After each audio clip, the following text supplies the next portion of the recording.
recovery. Yeah. So, all right, Shane, let's get down to it, man, and let's start this mock draft and go over how we're going to do it. Shane, you're going to pick 17 times. I'm sorry, 16 times. I'm going to pick 15 times. You're going to have odd. I'll have even. We're going to have another live mock draft the Wednesday before the night before the draft, where it'll be a predictive mock draft that way, and then we'll flip the order around on that one. I'll go odds, you'll go evens on that one, so we'll kind of balance it out in that way. But tonight, as we said earlier, this is going to be how we would go. What would we do if we were running these teams? And so it's like I said, it's going to be different in some cases. In some cases, it may be exactly the same how it would be predictably. I got a feeling that might actually go down here at pick one. So, Shane, let's start it off. You are the Carolina Panthers. You are selecting number one after trading up with the Chicago Bears. Who are you selecting at pick one? It's a quarterback. I think when you need a franchise quarterback, you take a franchise quarterback. I think that's the key here. The question is which one. The betting market, the buzz is all about Bryce Young now, the quarterback of Alabama, going on to the Carolina Panthers. If I were the GM, I would not pick Bryce Young first. I have him as the third best player in this draft, but I have a quarterback as the second best player in this draft. And so I'm going to pick here in our mock, and who I would pick at one if I was the Carolina GM is C.J. Stroud, the quarterback of Ohio State. I just think the size difference is really the big thing. I feel more comfortable, more confident with Stroud. I think he fits Frank Reich's system so well. I think he's a perfect fit for them. We'll see if it happens on draft day. If like I said, if they end up going Bryce Young and it kind of shakes things up, or if Stroud ends up being the pick, like I would do it here. I would pick the exact same player in this spot that you did. I would also go with Stroud. We've talked about this before, but maybe newer listeners tonight. If Bryce Young was the same size as C.J. Stroud, this isn't a debate, right? This is Bryce Young. To me, yes. I think it would be. That's both height and weight. I think both of those play a part in this. Yeah. If Bryce Young weighed what C.J. Stroud weighed, I think he's the first pick of the draft. Even at 5'10". I think it's his frame. He's basically looks like Devontae Smith out there at the quarterback position where he's liable to take a lot more damage. So it's that's the debate here. Bryce Young, C.J. Stroud, size is the only difference here. But I also would have taken Stroud. I'm now up with the second pick with the Houston Texans, and a lot of buzz here lately that if Bryce Young is that number one pick, that they would pass on quarterback entirely. That's the buzz. It seems so weird to me. But in this case, I am the GM of the Texans, and C.J. Stroud has gone number one. I'm going to take the other quarterback here that would go, and I'm going to take Bryce Young, the quarterback at Alabama, here second, because I can't look at Davis Mills anymore. Yeah, we don't need another Davis Mills starting year, please, for the Texans. I would do the same thing. I think it is what would happen in this circumstance. Houston would take Bryce Young at 2, but the fact that there's some rumors that they have Will Levis rated over C.J. Stroud, and it's just some craziness to me. But if Bryce Young's sitting there, I don't know how you don't take him moving to that Kyle Shanahan offense. I think he's a perfect fit for that, and would do really well. So I think Houston, good O-line, good running back. We see Dameon Pierce. I don't think it's a bad situation. Yeah, as a good situation for Bryce Young. He has the left tackle in Tunsil. So, and Titus Howard's been okay at right tackle. So the building blocks are in place. You need to add some more weapons, which I think you can do that with the other pick they have at 12. We'll see how the board falls for that. So we'll see. Shane, you're now up at pick 3 with Arizona, and if we were doing trades, I would assume you have sold this pick already. No, maybe not. Well, I think as the GM of Arizona, I buy into Kyler Murray. I think he's good enough. I think he can work with structure and help around him. But I also think that there's the best player in the draft is still on the board. And to me, to trade down from 3, I would need a lot to give up this player. And I'm going to take him here. I think it is what happens on draft day. I think that the odds of the number 3 pick getting moved, maybe it's 50-50. But, you even said in a tweet this week, Brian, that, hey, maybe teams aren't trying to move up to 3 for a quarterback. Maybe they're trying to move up here for the player I'm going to select, Will Anderson, the edge rusher out of Alabama. 2 straight years with double-digit sacks in the SEC, including a 17.5 sack season 2 years ago. He has an elite first step. He's an elite pass rusher. You're moving to a new defense. I think he's a player that can play a similar role to what we saw in that Jonathan Gannon defense with Hassan Reddick last year and absolutely be a monster. I think it's worth taking here and not moving down. Yeah, I'm with you. This was what was in front of me with Arizona, I am definitely taking Will Anderson here as well. So no, we're in agreement here on picks 1 through 3. I'm now up with the Indianapolis Colts at pick 4, and this is where it's going to get clunky. That's where it's got to change here. Because you have to believe quarterback is in play here with everything that is currently in Indianapolis. They've signed Gardner Minshew. That's what you call a Band-Aid on a dam. Trying to stop a dam from breaking with a Band-Aid. It's not going to work out for the long term, but I don't like Anthony Richardson as an NFL prospect, not in the first round. I feel the same about Will Levis. So I'm not going to go with either one of those quarterbacks here. So I have to build somewhere. And so at this point, I am going to go with offensive tackle Paris Johnson Jr. to play left tackle here, because Bernard Raymond, we can do better than that, right? And we can kick Raymond inside, if need be. I believe might be his better fit in the NFL anyway.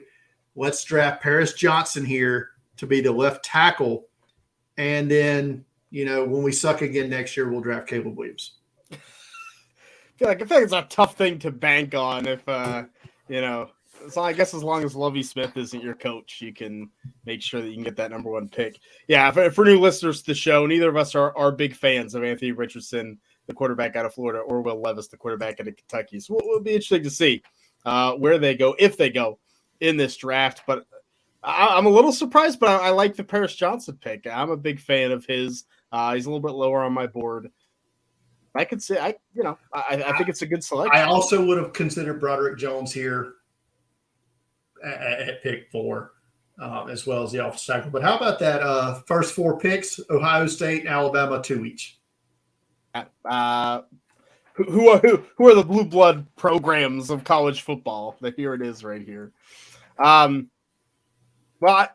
Spoiler alert, at number 5, I'm not taking a player from Alabama or Ohio State for the Seattle Seahawks with the pick from the Denver Broncos. I think that trade worked out for the Seahawks, trading away Russell Wilson and getting a productive year out of Geno Smith.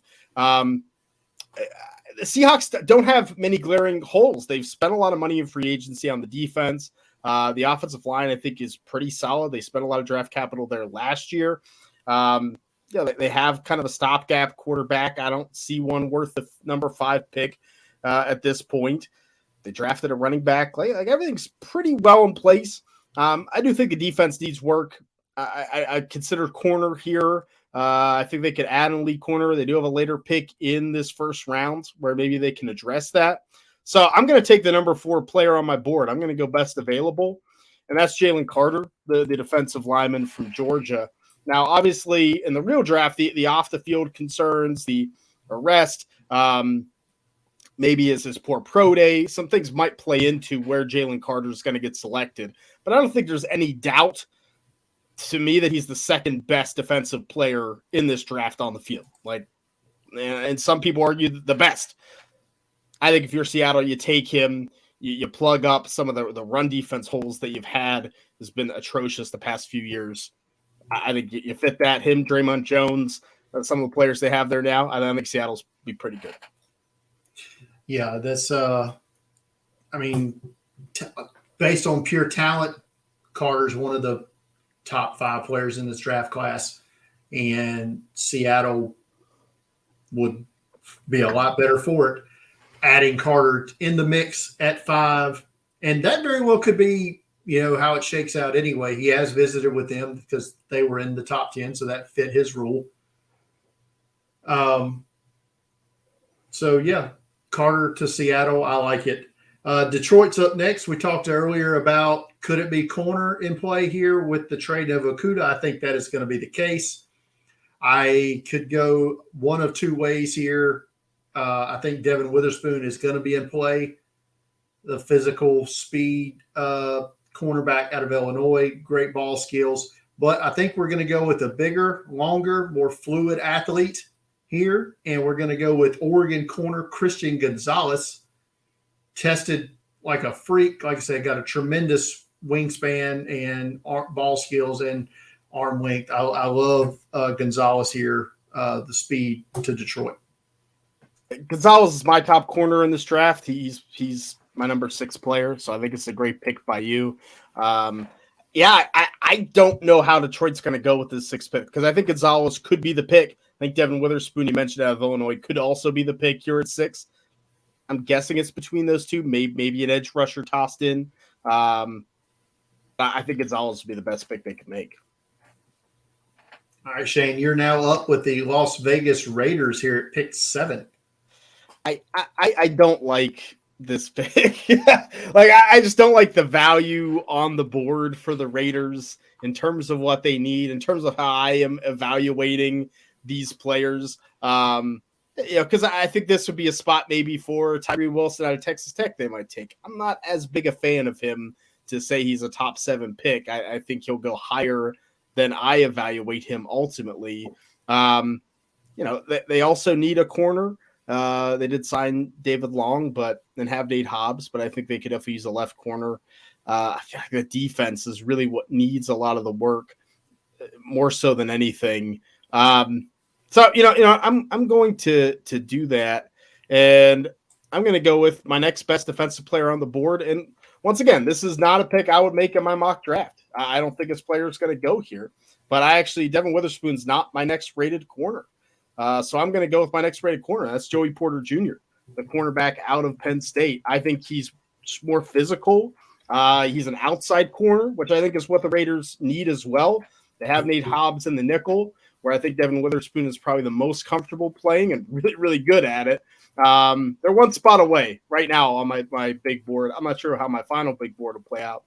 But, I'm going with Porter. I don't think he's going to be a top 10 pick, but I'll take him here. So a little surprise there from Shane here with pick 7.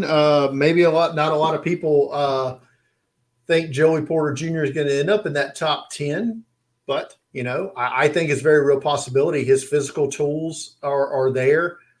I don't like his dad. We've discussed this on the show many times, but I try not to hold the sins of the father against the son. So Joey Porter Jr. pick 7 to the Raiders. I like it. Devin Witherspoon slipping a little bit here down the board. Pick 8 comes up, and we talked earlier. This was the trade. Okudah goes over to Atlanta, so he'll pair with A.J. Terrell, who's a really good corner for the Falcons. So I think that takes corner off the board here, or else Witherspoon could have been in play.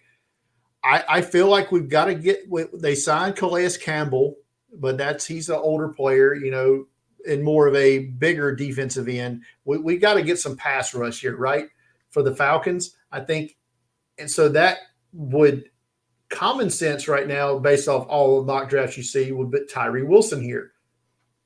However, I, like you, maybe starting to soften a little bit on my Tyree Wilson profile here. Ooh. I want to get some speed. I want to attack. I want to get a draft countdown cover boy here and earn that top 4 status that we had bestowed upon him before the season. I want to get a defensive end who runs a 4.3 plus in the 40. I want Nolan Smith to stay in the state of Georgia. Yes. And come on board with the Falcons at pick 8. Shane, what do you think? Look, Kyle just mentioned in the chat room that he's gathering some info for his draft countdown mock draft challenge. Let me tell you, Kyle, if you're filling that out, put Nolan Smith at 8. My final mock draft, I'm between Nolan Smith and Bijan Robinson at 8 for the Falcons, and it's going to be a fight for me of which one I'm going to do. But Nolan Smith's really attractive. I think they like him, and I think he's such a perfect fit. I love that pick. Vindication. I like it. All right. Let's move on to the next quarter of the first round here. Pick 9. And the Chicago Bears sitting here